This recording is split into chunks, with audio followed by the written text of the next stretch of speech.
Merci de nous rejoindre sur la Dépêche TV. Et si vous aimez ce que nous faisons, notamment les belles analyses de Alassane Bangoura, abonnez-vous sur notre chaîne, activez les cloches de notification et n'oubliez pas de partager les vidéos.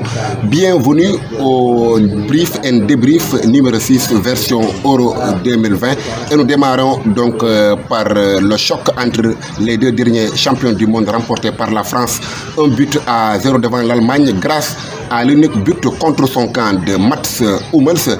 Alassane Bangoura, les Bleus ont fait chuter la Nationalmannschaft.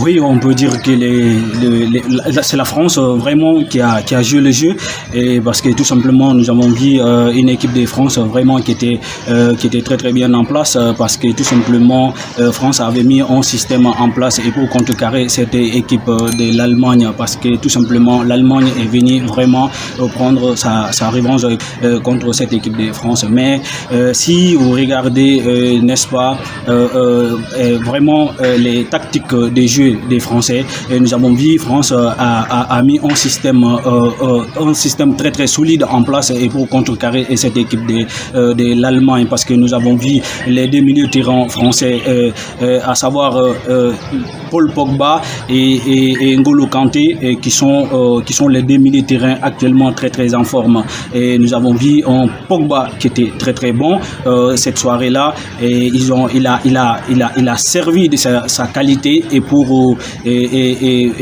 faire jouer, n'est-ce pas, la vitesse de Mbappé, Kylian Mbappé qu'on a vu qui a marqué pas mal de buts, mais ces buts qui n'ont pas été validés par l'arbitre de la place. Et nous avons vu une équipe de l'Allemagne aussi qui était très très bon en jeu et qui a beaucoup poussé et qui a beaucoup tenté des frappes et des centres avec un Gundogan également qui était très très bon, mais très malheureusement ces fameux buts de Hummels vraiment qui n'a laissé aucune chance à l'Allemagne, et ce qui a donné une belle victoire à la France. C'est France qui est partie souriante.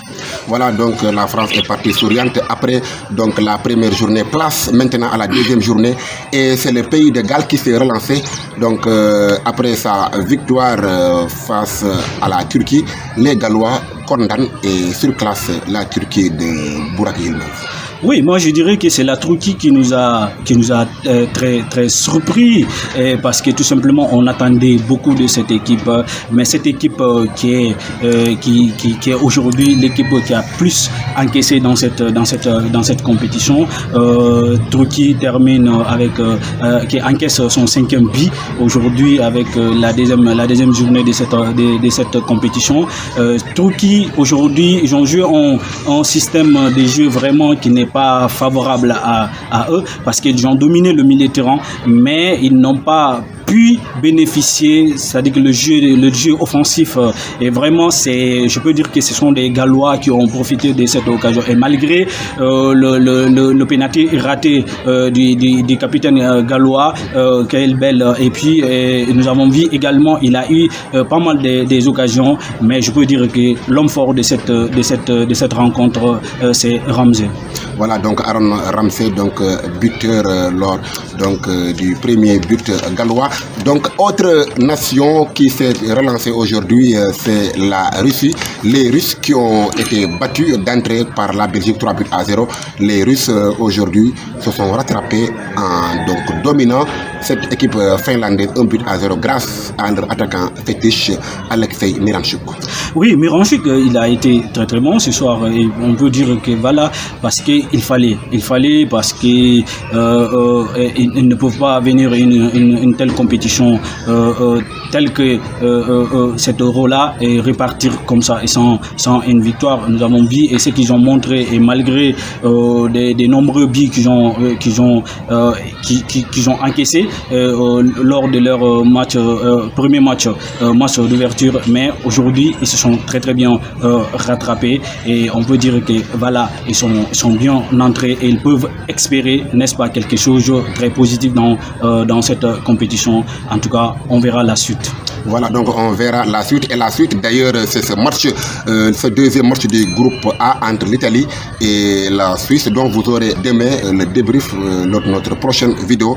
Voilà, pour les autres matchs de ce taureau, notamment pour la journée de ce jeudi, nous aurons un Ukraine-Macédoine du Nord à 13h, suivi d'un Danemark-Belgique à 16h. Et pour clôturer la journée, vous aurez un alléchant Pays-Bas-Autriche à 19h GMT. Merci d'avoir suivi. N'oubliez pas de vous abonner, d'activer les cloches de notification et surtout de partager nos vidéos. Merci beaucoup.